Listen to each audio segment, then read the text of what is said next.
Behind the Knife, the surgery podcast. Relevant and engaging content designed to help you dominate the day.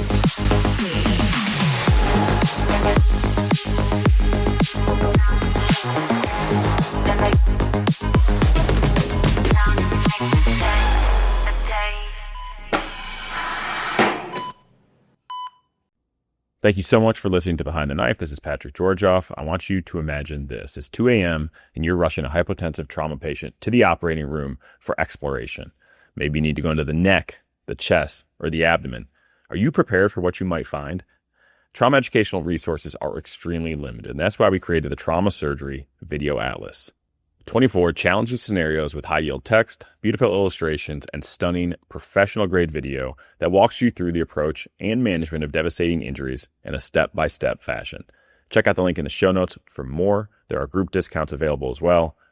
Now, enjoy the episode and dominate the day. You're on call at a level 1 trauma center. A 42-year-old previously healthy man is transferred to your burn center after a house fire. He has approximately 55% total body surface area burns involving the anterior and posterior torso, bilateral upper extremities, and portions of the neck. The burns appear second and third degree. He arrives approximately 6 hours after injury. He was intubated in the field for concern for inhalation injury. Bronchoscopy shows moderate inhalation injury, but he is hemodynamically stable and resuscitation is underway. By the next morning, approximately 18 hours after injury, he has received appropriate fluid resuscitation, his lactate is improving, and his urine output is adequate. So the question becomes, when should this patient go to the OR for excision?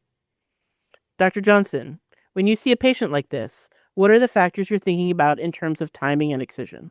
So, Dr. Romanowski, I think this is a very timely scenario because it represents a clinical decision that comes up pretty often, but is a point of significant debate in the burn community. When we talk about early excision in the modern era, it's important that we keep in mind that the definition varies somewhat in the literature.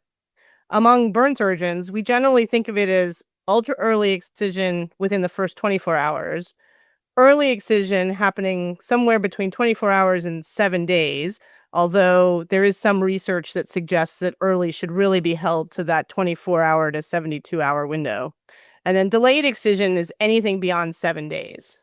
So if we go back to the underlying principle for burn surgery, the key is that devitalized tissue acts as a major driver of inflammation, infection, and metabolic stress. So the earlier we remove it, the earlier the potential outcome, including hypertrophic scarring and functional disability. Another way to think about early excision is that burn eschar acts as a massive infectious stimulus.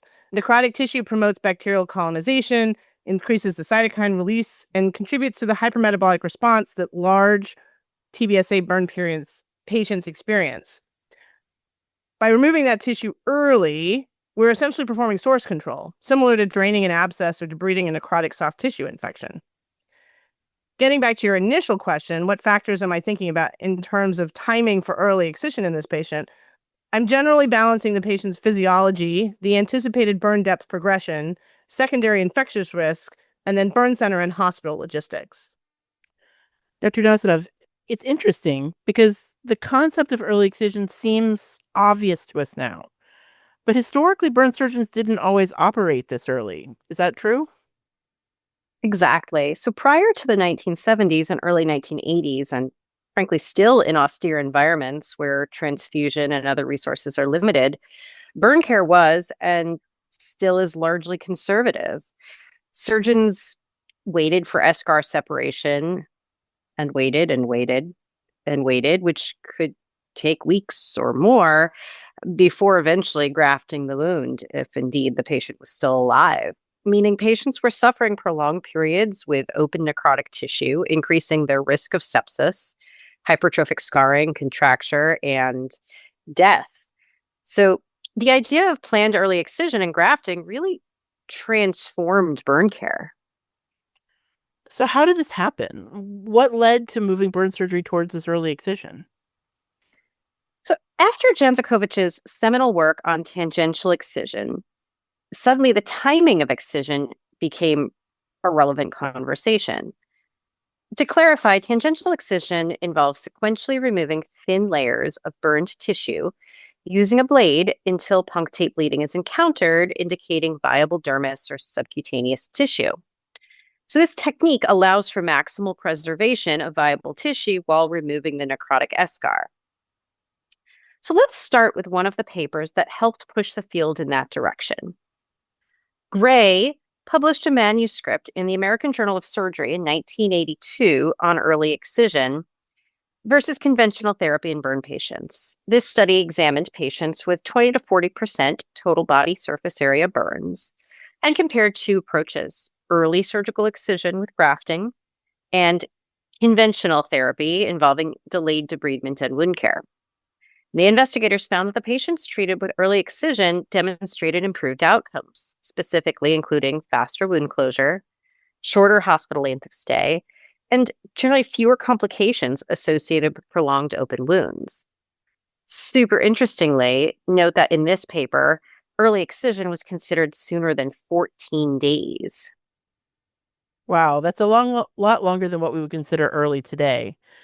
Dr. Miles, why was this study so influential? Honestly, because it challenged the longstanding assumption that you should wait for burn wounds to separate before operating. This study helped shift the field from wait and watch to a planned operative source control and early wound closure. It suggested that actively removing necrotic tissue and closing the wound early reduces systemic complications. So obviously this work moved us forward some, but how did we move forward from Gray's work? What came next?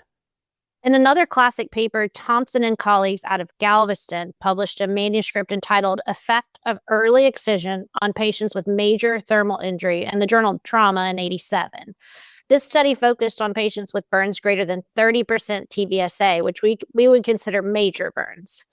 They compared early massive excision of full-thickness burns, which they now defined as being before 7 days following injury, with later on excision. Historically, burn wound sepsis often developed around post-burn day 5 to 7, which is one reason excision before that window became a major goal for everyone. For those interested, this was one of the first randomized controlled trials published in burn surgical management. Ultimately, and not surprisingly, their findings supported the concept that early excision improved outcomes in patients with large TBSA burns. So, Dr. Johnson, it seems like this kind of, all these studies seem to have really laid the groundwork for early excision.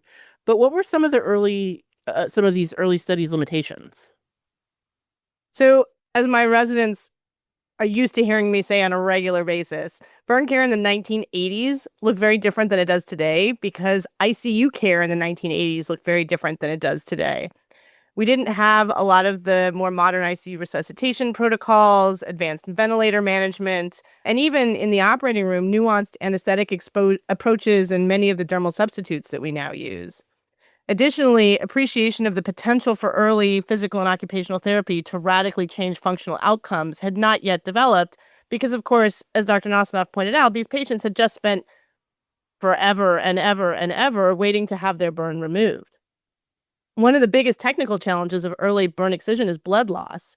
And while the first blood bank opened in the U.S. in 1937 at Cook County, targeted blood product resuscitation strategies are still a relatively new concept. In the 1980s, early excision often involved large single-staged and single-surgeon operations, which could lead to significant blood loss. Techniques such as epinephrine-impregnated gauze, tourniquet use for extremity burns, rapid tangential excision, and coordinated multi-surgeon teams can dramatically reduce operative time and transfusion requirements. Today, we often use staged excision strategies that are more physiologically tolerable, although institutions with the capability will perform multi-surgeon excisions whenever we're all around to operate with each other. So it seems like these two papers, as well as several others from the same era, really set the standard. If a patient can tolerate it and the system can deliver it, early excision and closure is the optimal trajectory. If we fast forward to the current environment, early excision is now widely accepted, and almost all burn centers do it. However, the debate now over excision centers on how early is early enough, who benefits, And are there pitfalls to excision being performed too early? Dr. Nosnov, what are some of the recent studies focused on the timing of wound care, burn wound excision now? So, one interesting study published in 2023 by De La Tejera and colleagues out of UTMB used the large Trinetics multi-center database to compare patients who underwent excision within 3 days to those who underwent excision between 4 and 14 days. And they found that earlier excision was associated with lower mortality and lower infection rates. But we have to keep in mind that database studies always do raise the question of selection bias, right? So patients who are stable enough to routinely undergo early surgery may be more physiologically normal to begin with. As a fellow of the American College of Surgeons, I can tell you, getting involved made all the difference in my career. Yeah, Jason, same here. The connections alone have stayed with me throughout my career thus far. Whether you're exploring a path in surgery, in training, or well into practice, the American College of Surgeons supports you at every stage. That means mentorship from practicing surgeons, opportunities to connect and lead, access to scholarships for clinical congress, the nation's largest gathering of surgeons, and a worldwide network invested in your success. Yeah, that's right. And it's not just national. You can get involved locally right away. With local chapters, specialty communities, and surgical interest groups, you don't have to wait, and you can get plugged in right now. Yeah, it's not just about building your CV. It's about finding your place in surgery and staying connected throughout your career. So head to facs.org to learn more or join the American College of Surgeons. And if you're a medical student or resident, use promo code BTK26 to waive your application fee. That's BTK26 to waive your American College of Surgeons application fee. So, Dr. Miles, what about excision even earlier, within the first 48 hours? Has anyone looked at that yet? Nationwide analysis of the American College of Surgeons TQIP dataset published by Ramsey et al. Published in 2023 compared patients undergoing excision within 48 hours versus later. So 48 hours versus later. They found that earlier surgery was associated with shorter hospital length of stay and overall fewer complications. This supports the concept that removing devitalized tissue early may reduce systemic inflammation and infection risk. However, it's really important that we remember this was, again, a large database study which introduces selection bias. Exact burn depth, time from injury to admission, resuscitation variables, and operative details were not evaluated. Patients with inhalation injury and concomitant trauma were also excluded, which is a large portion of our patients, and a mortality benefit was not demonstrated. There are also studies suggesting that timing within the first week may not dramatically affect mortality. For example, a Japanese nationwide database study by Hayashi and colleagues in 2023 found that when excision occurred within the first 7 days, the exact timing did not significantly change mortality. This suggests that factors like burn size, inhalation injury, and patient physiology may be more important drivers of survival. I don't mean to suggest that only mortality matters in the outcome of our burn patients. But at the moment, we just don't have the granularity of data to be able to state definitively if there is an outcome benefit in the range of 2 to 7 days post-injury for excision. Additionally, we have to keep in mind that things get a little murkier with deep partial thickness burns. So, like a 2024 review by Salomons and colleagues in the Netherlands points out that the timing of surgery in these injuries is still debated, partly because studies define early excision very differently, as we all do. Again, often anywhere in the first week. And the real challenge is depth uncertainty early after injury. Operating early may reduce inflammation and shorten healing time, but weak size too soon, we may actually end up grafting wounds that would have healed without surgery at all. So it's been fun going back into the history of all this, but let's go back to our patient. We have our 55% total body surface area burn in this 42-year-old man. He's now resuscitated. He has some possible inhalation injury, but he's generally doing well. Dr. Johnson, what would your approach be? So for clearly full thickness burns, I would typically aim for excision within the first 48 to 72 hours.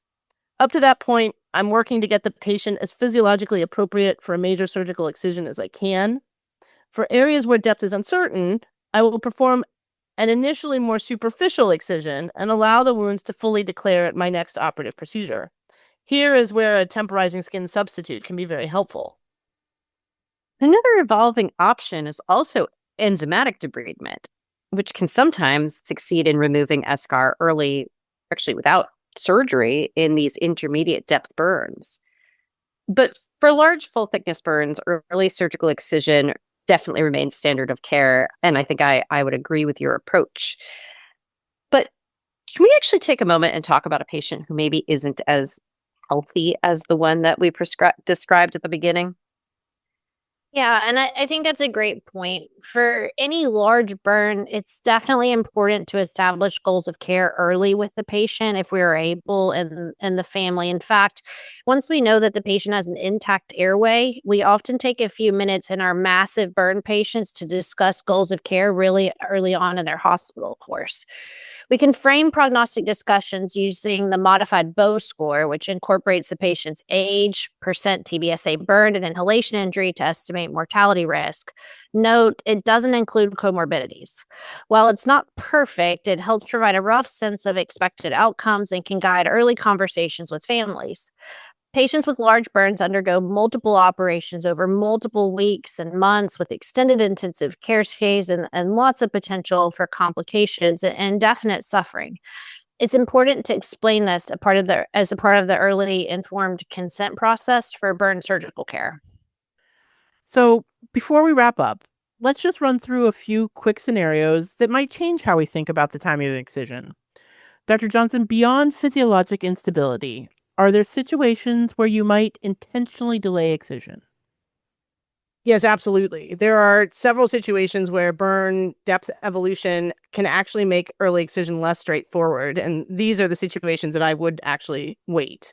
So, given that certain mechanisms of burn injury can cause progressive tissue necrosis over the first several days, such as grease burns, electrical burns, and chemical burns, these are scenarios where I would actually wait because the true depth of injury may not be fully declared within that first 48 hours. And if I operate too soon, I might not excise enough tissue.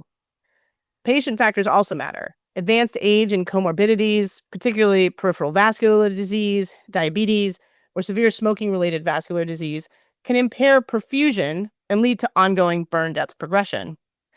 In these patients, allowing for a short period of time for the wound damage to fully declare itself can actually help guide a more accurate excision. Those are some great examples. Dr. Nasanov, suppose we're dealing with a mass casualty event. Multiple burn patients arriving simultaneously, chaos all around. How does that change your priorities? So, as much as we like to think that we're used to functioning in chaos on a regular basis, mass casualty situations definitely are going to shift the focus from what we would consider optimal care, which is sort of everything we've been talking about so far, at least for an individual patient. And now we really have to think about maximizing outcomes for the entire injured population. So in that environment, early excision may need to be prioritized for patients, at least those who are most likely to benefit, particularly those with moderate to large burns who we do think could survive with aggressive treatment. Patients with extremely large burns and poorly predicted survival, despite best efforts, may be best to start with conservative management early on, while the operative resources are directed toward patients with the highest likelihood of meaningful recovery. Operative staging also becomes important. So, in this case, excising the largest sources of necrotic tissue first, such as the torso, while balancing, again, ICU capacity, blood product availability, and operating room availability, to say nothing of supplies and staff. Another topic getting a lot of attention recently is enzymatic debridement, particularly with bromelain-based products like Nexabrid. Dr. Nosnov, I know you mentioned this earlier in this podcast as being something that contributed to early excision. Dr. Miles, does enzymatic debridement count as early excision? It's a great question. That's a tough question. And I guess overall the answer is yes and no, depending on how you define it. So enzymatic debridement can achieve early removal of eschar, often within the first 24 to 48 hours. So in that sense, it functions similarly to early surgical excision. However, it has some important limitations. Large surface area enzymatic debridement can and will trigger a significant systemic inflammatory response. So most protocols limit treatment to a relatively small TBSA at a time. It's also very resource intensive. The procedure requires monitoring, wound preparation, aggressive pain control, because the debridement process can be extremely painful. So while enzymatic debridement is a powerful tool for select burns, particularly intermediate or second degree injury, it has not at all replaced surgical excision for large, full thickness, third degree burns. Definitely agree. All right, burn team. I think we've reached a consensus. Overall, early excision remains one of the most important interventions we perform in burn surgery. The landmark studies from the 1980s established the concept, and modern data suggests that earlier surgery, often within the first 48 to 72 hours, but definitely within 7 days, improves outcomes, though the optimal timing remains dependent on patient physiology and clinical judgment. To be honest, half the fun of preparing this session was our own 20-minute debate on what constituted early excision before we even started discussing the papers. Be on the lookout for more burn hot topics in our next podcast episode. And don't forget, if you have any particularly burning questions, you can send them our way. With that, remember, a chance to cut that eschar off is a chance to dominate the day.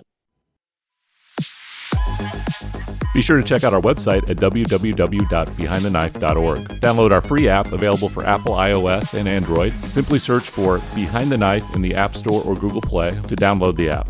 In the app, you can listen to our episodes, watch high-yield videos, and even access our premium content, including our oral board reviews and trauma video atlas. You can also follow us on Twitter at Behind the Knife and on Instagram at Behind the Knife Podcast. If you like what you hear, please be sure to leave us a review. Content produced by Behind the Knife is intended for health professionals and is for educational purposes only. We do not diagnose, treat, or offer patient-specific advice. Thank you for listening. We appreciate your support. Until next time, dominate the day.